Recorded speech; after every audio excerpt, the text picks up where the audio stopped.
लेकिन दिल्ली में चुनाव का कोई अनुभव नहीं है। इस मामले में यहाँ जो मंच है और मंच के सामने जो मौजूद लोग हैं, आप सब हमसे ज्यादा अनुभवी हैं। मेरे पास पीएचडी की डिग्री है, डॉक्टरेट की उपाधि है, लेकिन आप लोग राजनीति के डॉक्टर हैं, राजनीति के पीएचडी हैं। पहली बात तो मैं आपसे यही कहना चाहता हूं कि मैं आपका अनुभव का सहारा चाहता हूं और मुझे पूरी उम्मीद है कि इस लड़ाई को हम तानाशाही के खिलाफ जो देश में संघर्ष चल रहा है उसको इस रूप में देखते और समझते हैं कि ये मसला किसी एक व्यक्ति को सांसद बनाने का नहीं है, ये मसला कोई एक सीट जीतने का नहीं है, ये मसला सचमुच देश को बचाने का है, देश के संविधान को बचाने का है। इसलिए जब मैं नेता केजरीवाल जी से मिलने के लिए गया, बाहर जब निकला तो पत्रकारों ने पूछा कि आप उत्तर पूर्वी दिल्ली के प्रत्याशी के रूप में मिलने आए हैं। हमने कहा नहीं, अव्वल तो हम एक सीट पे चुनाव नहीं लड़ रहे हैं, हम इस देश में 543 सीट पे चुनाव लड़ रहे हैं और दूसरा दिल्ली में हम 7 सीट पर चुनाव लड़ रहे हैं। 4 सीट पे इंडिया गठबंधन का जो चुनाव चिन्ह है वो झाड़ू है और 3 सीट पे इंडिया गठबंधन का चुनाव चिन्ह हाथ छाप है। यह हमारे दिमाग में पूरी तरह से साफ है। हम समझते हैं इसकी कुछ व्यवहारिक कठिनाइयां हो सकती हैं। उसका कारण यह है कि हमारे देश में एक स्तर का चुनाव नहीं होता है। अगर हम दिल्ली की बात करें तो 3 स्तर का चुनाव होता है। पार्षद का चुनाव होता है, एमएलए का चुनाव होता है और सांसद का चुनाव होता है। और हमने देखा है कि चुनाव जिस स्तर का हो, मतलब सांसद, विधायक और पार्षद, जैसे आप नीचे की ओर जाते जाते हैं जमीन पर चुनाव उतना मुश्किल होता जाता है। सांसद के चुनाव से ज्यादा कठिन होता है पार्षद का चुनाव। सांसद के चुनाव में बहुत दुश्मनी नहीं होती है। मनोज तिवारी जी 2009 में योगी आदित्यनाथ के खिलाफ चुनाव कि एक ही परिवार के 2 लोग अलग अलग पार्टी से जो है पार्षद का चुनाव लड़ रहे होते हैं। तो मैं आप सब लोगों से जो दूसरा निवेदन करना चाहता हूं कि ये देश का चुनाव है, ये पार्षद का चुनाव नहीं है और ये एमपी का चुनाव है, ये एमएलए का चुनाव नहीं है। और जो पहला आने का जब चुनाव है तो हमको अपना दिल बड़ा करना पड़ेगा, हमको मिलजुल करके एक साथ चलने का प्रयास करना पड़ेगा। और जहां तक जो हमारे एलाइज गठबंधन है, आम आदमी पार्टी है, उनको मैं एक बात कहना चाहता हूं। देखिए, अरविंद केजरीवाल जी के साथ हमारा एक संबंध है। संबंध ये है कि जब गुरु जी से लोग गुरु मंत्र लेते हैं तो 2 लोग आपस में एक दूसरे को गुरु भाई बोलते हैं या गुरु बहन बोलते हैं। हम लोगों का भी तो जो है तिहाड़ जेल से जेल भाई का संबंध है ना, जहाँ वही है वहाँ समाधि में है और जिससे वो लड़ रहे हैं उससे तो हम भी लड़ रहे हैं। मोदी जी और बीजेपी की साजिश से ही वो भी जेल में है, मोदी जी और बीजेपी की साजिश से हम भी जेल में थे। तो इस हिसाब से हमारा संबंध आंदोलन और जेल का संबंध है। और जब लड़ाई इतनी साफ है, आमने सामने की है और हर समझदार व्यक्ति ये समझ रहा है कि हो ना हो ये देश का आखिरी चुनाव ना बन जाए। और ये बात मैं आपको डराने के लिए नहीं बोल रहा, एक हकीकत, एक सच्चाई बता रहा हूं। कल आप लोगों ने एक वीडियो देखा होगा, बीजेपी सांसद का, गुजरात का बेटा, आप कहते हैं ईवीएम हैक कर लिया, वो तो पोलिंग स्टेशन ही हैक कर लिया और हैक करके लाइव कर रहा था, फेसबुक लाइव कर रहा था और कह रहा था जो पीठासीन अधिकारी थे कि ये ईवीएम मेरे बाप का है, ये बोल रहा था। आप हिमाकत देखिए, सूरत में क्या हुआ, इंदौर में क्या हुआ, आप जो है मध्य प्रदेश में क्या हुआ, चंडीगढ़ में क्या हुआ। ये डराने की बात नहीं, ये समझने की बात है। मेरा बार बार जो है लोगों से यही आग्रह होता है कि जब गांव बचेगा ना, तब जो है खेत की लड़ाई लड़नी, खेत के पेड़ की लड़ाई होती है, तो उसके लिए गांव बचना जरूरी है ना। घर बचेगा तो कमरे की लड़ाई लड़ लेंगे, उसके लिए घर बचना जरूरी है। जब बात हम तमाम राजनीतिक कार्यकर्ताओं को, चाहे वो किसी भी दल के हों, उनको यह समझना पड़ेगा कि ये लड़ाई तानाशाही के खिलाफ है, और इस तानाशाही को अगर हम हराना चाहते हैं तो हमको एकजुट रहना है। और गठबंधन का मतलब सिर्फ मंच पे गठबंधन नहीं होता है, गठबंधन का मतलब बूथ पर गठबंधन होता है, मतदाताओं के बीच में गठबंधन। तो मेरा तीसरा निवेदन आपसे यही है कि आप सब साथी अनुभवी साथी हैं, हमने आपको पहले ही कहा, बाकी सब चीज की चिंता छोड़ दीजिए। माहौल बनाने की चिंता, कुछ मतदाता आपको कह रहे होंगे कि कैंडिडेट नहीं देखे हैं, उसकी चिंता। हम जवान आदमी हैं, हम कोई मतलब, मैं प्रधानमंत्री जी का एक भाषण सुना, तो प्रधानमंत्री जी ने अपने भाषण में कहा कि 70 साल के बुजुर्गों को आपका ये 74 साल का बेटा, कितना बदला है ना। 70 साल के बुजुर्गों को उनका 74 साल का बेटा। तो जब मोदी जी 74 साल का होकर के जवान हो सकते हैं, तो मेरी उम्र तो अभी 36-37 साल की है। हम खूब मेहनत करेंगे, लोगों तक पहुंचना, लोगों को अपना जो है जितने लोगों तक हम पहुंच सकते हैं, प्रचार प्रसार बढ़ाना, वो काम हम जरूर करें। अच्छा, आप सब लोग बताइए, नामांकन होने से पहले आप सबको नामांकन की चिंता हो रही थी ना? ऐसा नामांकन हुआ? तो जब नामांकन कहते हैं ना कि आरंभ अगर ऐसा है तो अंत बहुत शानदार होगा।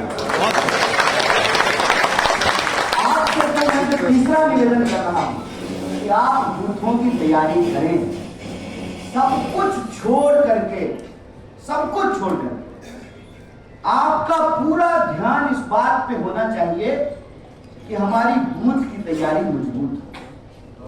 बूथ की तैयारी यदि मजबूत है तो घर घर जाकर के कैंपेन करना भी आसान हो जाएगा, गलियों में कैंपेन करना आसान हो जाएगा, मोहल्लों में कैंपेन करना आसान हो जाएगा, वार्डों में कैंपेन करना आसान हो जाएगा, और विधानसभाओं में कैंपेन करना आसान हो जाएगा। और किसी के आदेश का इंतजार नहीं करना।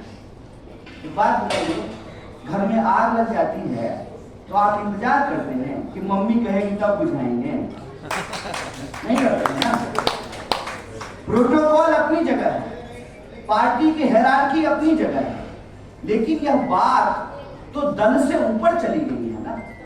यह बात अब दल से ऊपर देश पे जब पहुंच गया है, तो देश का जिम्मेदार नागरिक होने के चलते, देश के भीतर गांधी के विचारों को मानने वाला होने के चलते, डॉक्टर बाबा साहब भीमराव अंबेडकर के विचारों को धारण करने वाला होने के चलते, और शहीद आजम भगत सिंह के सपनों का देश बनाने का उम्मीद रखने वाला होने के चलते, हम तमाम लोगों को अपनी अपनी जिम्मेदारी उठानी है। और प्रत्याशी तो मैं अभी प्रत्याशी बना हूं। संघर्ष ये बहुत लंबा है।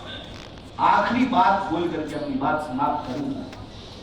देखिए, आप जब प्रचार करने के लिए जाएंगे तो सबसे पहले आपको बीजेपी का दुष्प्रचार का सामना करना पड़ेगा।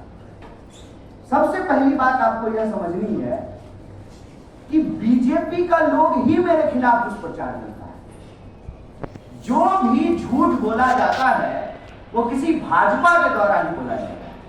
तो पहली बात तो आप यह समझिए ना, एक शेर आप लोगों ने सुना होगा, सरफरोशी की तमन्ना अब हमारे दिल में है, देखना है जोर कितना बाज में कातिल में, अब तेरी हिम्मत की चर्चा गैर की महफिल में।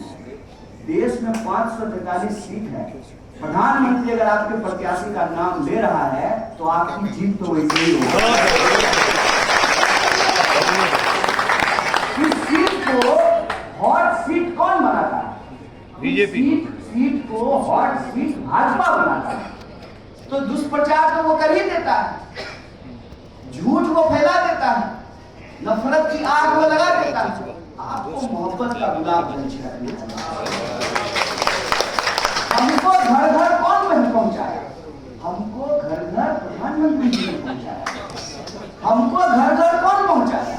हमको घर घर जय साहब के पिताजी ने पहुंचाया। हमको घर घर कौन पहुंचा रहा है? आदरणीय सांसद मनोज तिवारी जी पहुंचा रहे हैं। आदरणीय सांसद जी नामांकन के सुबह सुबह प्रेस कॉन्फ्रेंस करके उत्तर पूर्वी दिल्ली की जनता को बता दिया कि 8 लोग ही नामांकन में आए थे। तो मैं तो उनको धन्यवाद करता हूँ। सांसद महोदय, आप उत्तर पूर्वी दिल्ली की जनता के लिए भले काम नहीं करते हो, लेकिन चुनाव में हमारा तो बहुत अच्छा मदद है। उनको ये करने दीजिए। क्यों? क्योंकि जब वो बोलते हैं तो लोग को ना वो मूर्ख समझते हैं। लोगों के मन में अपने आप एक सवाल आता है कि अगर सांसद महोदय सच बोले, अगर ये गलती किया है, अगर ये देश के खिलाफ कुछ बोला है, तो ये 2-2 बार चुनाव कैसे लड़ रहा है? आप दिल्ली में मुख्यमंत्री को पकड़ करके जेल में डाल दिए और हमको छोड़ दिए हैं कि रोज जो है आपका गिरेबान पकड़ करके आंख में आंख डाल करके सवाल और वीडियो नकली बना करके बदनाम करना, ये इनका पुराना धंधा है। आपको बस ये सोचना है कि आम लोग ये बात नहीं कहते। ध्यान से देखिएगा, वो सिर्फ और सिर्फ भाजपा के लोग कहते हैं। अच्छा, तो भाजपा के लोग क्यों नहीं कहेंगे? जो भाजपा के समर्थक हैं वो मोदी जी को भगवान मानते हैं, और आप उनके भगवान से सवाल पूछिएगा, आप मोदी जी से सवाल पूछिएगा तो उनको गुस्सा आएगा ना। आपके नेता से अगर कोई सवाल पूछता है तो आपको गुस्सा आता है, वैसे ही हम उनके नेता से सवाल पूछते हैं तो उनको गुस्सा आता है। उनको तो 40 डिग्री टेम्परेचर में ठंडा पानी पियो कि पानी पियो, ठंडा रखो। एक बात याद रखना, झूठ की अपनी एक उम्र होती है। तुम यह बातें 8 साल से बोल रहे हो, बस बोल ही रहे हो, कर कुछ नहीं रहे। और मैं उनको सफाई नहीं देता, पता है क्यों? सच को गवाही की जरूरत नहीं होती। हमको उनके सामने देशभक्त साबित करने की जरूरत है। मैं कांग्रेस पार्टी का कार्यकर्ता हूं, जिस पार्टी ने इस देश को आजादी दिलाई है, जिस पार्टी के लोगों ने फांसी के फंदे को चूमा। मैं उस परिवार से आता हूं जहां स्वतंत्रता सेनानी पैदा हुए। मैं उस धरती से आता हूं गंगा के किनारे जहां राष्ट्र कवि दिनकर पैदा हुए। मैं उस परिवार से आता हूं जिसके घर के लोग सीमाओं पर नौकरियां करते हैं, सुरक्षा बलों की नौकरी करते हैं, सेना की नौकरी करते हैं। हम एक ऐसी पृष्ठभूमि से आते हैं जहां हम इस देश को निर्माण में अपनी भूमिका निभाते हैं, और इसी सपने को लेकर के गंगा किनारे से चल करके यमुना किनारे पहुंचे हैं। और यह एक संयोग है, यह एक संयोग है कि गंगा और यमुना का मिलन हो रहा है। यही भारत है, इसी भारत को हमको बचाना है। इसीलिए आप तमाम लोगों से ये आग्रह और निवेदन है, यह लड़ाई हम जरूर जीतेंगे। इस लड़ाई को हमको हर हाल में जीतना होगा। क्यों? क्योंकि जो पूर्वजों ने हमको दिया है, हमको उसकी रक्षा करनी पड़ेगी। और सवाल एक सीट बचाने का नहीं है, सवाल तानाशाही को मुंहतोड़ जवाब देने का है, सवाल संविधान की रक्षा करने का है, और सवाल उत्तर पूर्वी दिल्ली में रहने वाले जो आम लोग हैं उनसे पूछ के देख लीजिए। जो भाजपा को वोट दिया 2014 में, जो भाजपा को वोट दिए 2019 में, उनसे भी पूछ करके देख लीजिए। वो कहते हैं कि हमारे सांसद ने कोई काम नहीं किया। जो लोग 2014 में वोट नहीं दिए, जो लोग 2019 में वोट नहीं दिए, उनके पास कोई कारण नहीं है कि 2024 में वो वोट देंगे।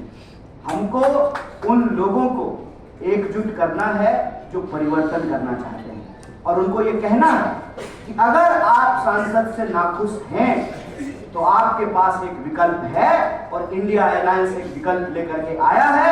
आप इस विकल्प को चुनिए। रही बात सांसद प्रत्याशी को जानने और समझने की, तो उसका एक जवाब आपको देना है।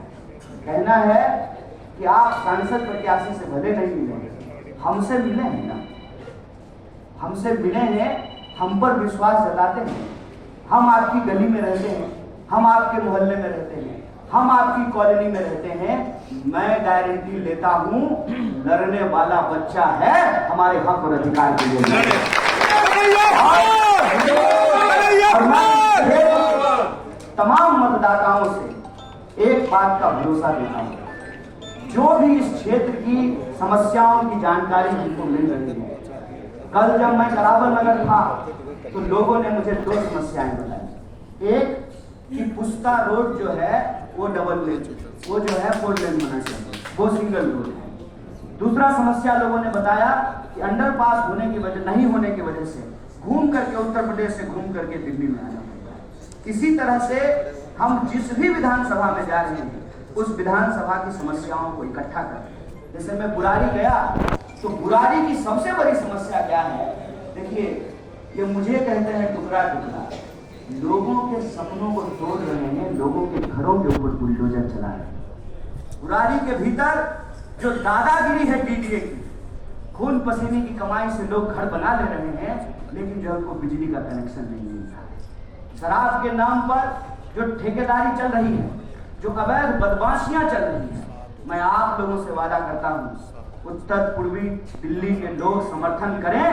यह तमाम जो मुद्दे हैं, इसके खिलाफ पहली लड़ाई लड़ी जाएगी और निर्णायक लड़ाई लड़ी जाएगी। इसीलिए आप सबसे आग्रह करना है कि जैसे अर्जुन की नजर सिर्फ मछली की आंख पे थी, हमारी भी नजर इस बात पे रहनी चाहिए कि इस बार हाथ में है झाड़ू, और यह जो 10 साल का अन्याय इन्होंने फैलाया है सांसद महोदय ने, इस अन्याय के कचरे को साफ करना है।